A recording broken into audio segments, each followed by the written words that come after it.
Mark Rober has discovered the formula for going viral on YouTube. His crazy science experiments have become some of the most popular uploads on the platform, to the point where right now he averages an insane 37 million views per video, and his audience just keeps growing. When I put out a video, I get an increase of 300,000 subscribers in like 2 days. Now, I covered Mark in a video last year, but since then I've learned a lot more about the tactics he uses to make banger after banger. I've realised that this guy literally has a 3-step formula for his viral videos, and today we're going to get to the bottom of it. You see, the reason Mark's YouTube strategy is worth studying is the fact he's part of a very exclusive club, and it started by accident. In 2011 he randomly uploaded this Halloween prank video. It went viral, and the scientist inside Mark Rober realised something. Viral videos aren't just random, they can be engineered. For entertainment channels on YouTube, there are certain tiers. You've got a huge group of creators who hover somewhere between 1 million to 10 million views a video. But there's a huge gap to the next level up. Only a small handful of creators consistently get more than 20 million views on their videos. So what's the difference? YouTubers like Mark know something about the algorithm that keeps them ahead of the competition. Let's go through his 3-step formula by analysing this video here. So a little later on we'll actually watch some of the video, because Mark does some pretty interesting things in his editing. But first we need to talk about something that is often overlooked, which takes us on to step number 1. Mark has a system for viral ideas. What I've noticed about some of the best creators in the world is they are incredible at identifying viral opportunities. Someone like Mark is constantly thinking of ideas. His real skill is being able to filter through them and pick the one that has the best chance of going viral. And the good news is there's a bit of a system to this. I've noticed that the best ideas on Mark's channel have to pass 4 main criteria before they get made. The first thing is all Mark's videos have an extreme element.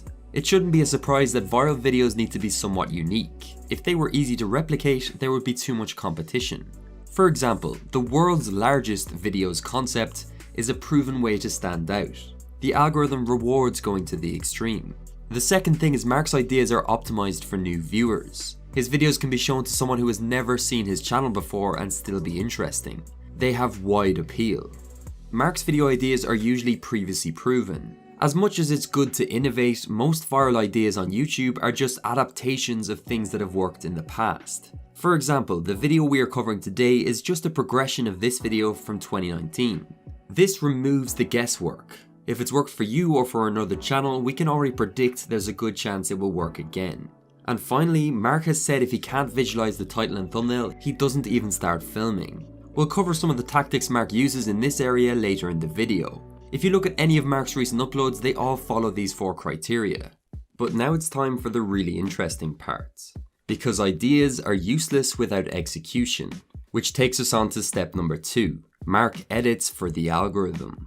I heard something about Mark recently that really surprised me, and it's one of the main reasons I wanted to make this video in the first place. Despite having nearly 20 million subscribers, Mark still edits and writes his own videos.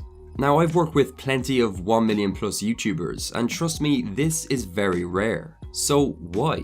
Well, let's take a listen to Mark explaining why he refuses to outsource these 2 things. I think the biggest thing I probably don't skimp on relative to my peers that they do is probably like the edit, right? And like the stories. Like I write all my own stories. Like I'm an okay builder compared to like other people. Like I'm actually not that good. But the one thing I think that maybe is a little bit of a special sauce is like framing the story, coming up with a cool story, and just telling that story. I'll film the thing, and then at the end I figure out what the most interesting parts of the story was, and then I like thread the needle to create that narrative. And so part of that then is also the edit and packaging that together, and I just don't know how I would outsource that. Okay, so Mark's really hyped up his storytelling and editing. YouTube's algorithm, as we've discussed many times before, rewards creators who can hold the viewer's attention throughout the video.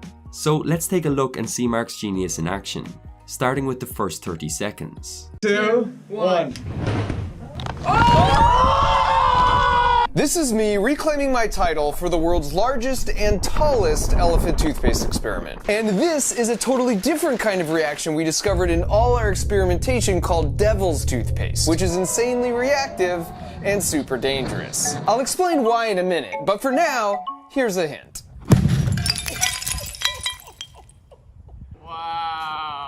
Now, the first thing I want to point out is that Mark delivers on the promise right away. When you click on this video, you're clicking for explosions. And guess what? In the opening section, 7 of the first 15 shots we see are explosions. This instantly rewards the viewer for choosing Mark's video.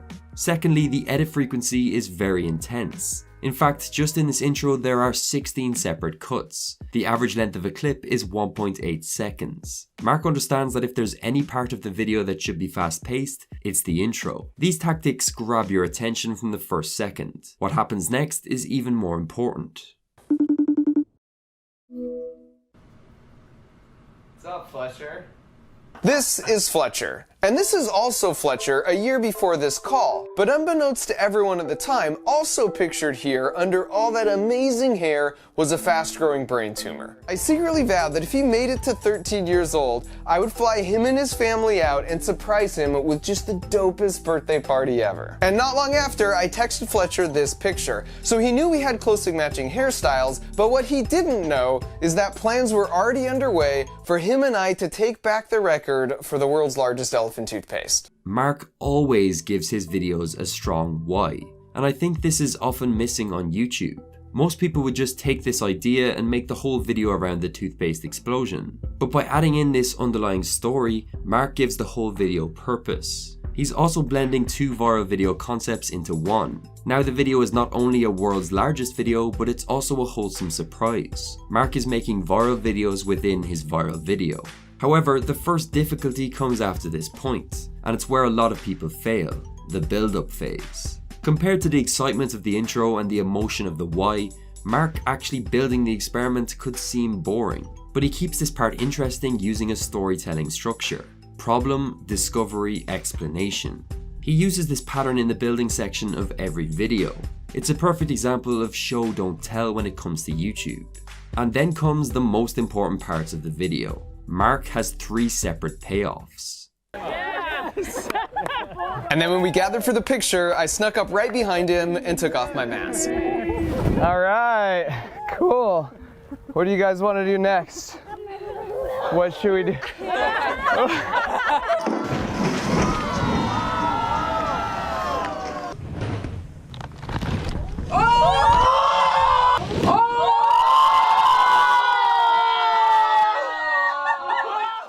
In the last few years, YouTube's algorithm has changed to favor what they call viewer satisfaction. They want to promote videos that keep people entertained and leave them feeling happy and fulfilled. Think about it. People clicked on this video expecting 1 explosion and they actually ended up getting 2 huge explosions and a heartwarming surprise. To really succeed on YouTube, you need to over-deliver for your viewers. But for Mark's formula, there's still a vital part missing, which takes us on to the next step. Mark uses perfect packaging. Mark knows that all his effort up to this point would be useless if he doesn't get the thumbnail and title right. How you package your video is arguably the most important thing. The first thing you'll notice about his title is it's very concise, 44 characters to be exact. Data shows that the best performing viral videos have titles under 55 characters long. As we mentioned earlier, World's Largest emphasizes that extreme aspect. Even using the word explosion instead of experiment adds to the excitement and danger that Mark is trying to communicate. However, I think the real genius is in the thumbnail. First of all, the colours of the Devil's Toothpaste immediately grab your eye. This is emphasised by having the background of the thumbnail washed out with neutral colours. The contrast makes it jump through the screen. The same is true of Mark himself. His white clothing stands out. If he was wearing a black t-shirt here, he would be much harder to recognise. Also, notice how Mark is used to show the scale. The small human body beside the massive explosion makes you realise just how insane this video is going to be. To add to this, the thumbnail is in action. Mark running away makes it look like a screenshot from the video. This emphasises the danger and urgency. You're clicking for that exact moment. It also follows what I like to call the 3-element rule. A good thumbnail is a simple thumbnail. There are 3 main elements at play here: the explosion, the arrow, and Mark himself. Having too many elements in one thumbnail adds unnecessary complexity. My friend Dan noticed that Mark often changes his thumbnails if he's not seeing results. With all my clients, I use a tool called A/B testing in TubeBuddy to do this automatically. It can switch between two thumbnails and pick the one getting the best CTR and views. I honestly have no idea why more people aren't using it, so I've left a special link in the description below for you to give it a try. Mark certainly inspires me to be a better YouTuber. If you found this video helpful or interesting in any way, all I ask for is a subscribe. For now though, I'll see you in the next one.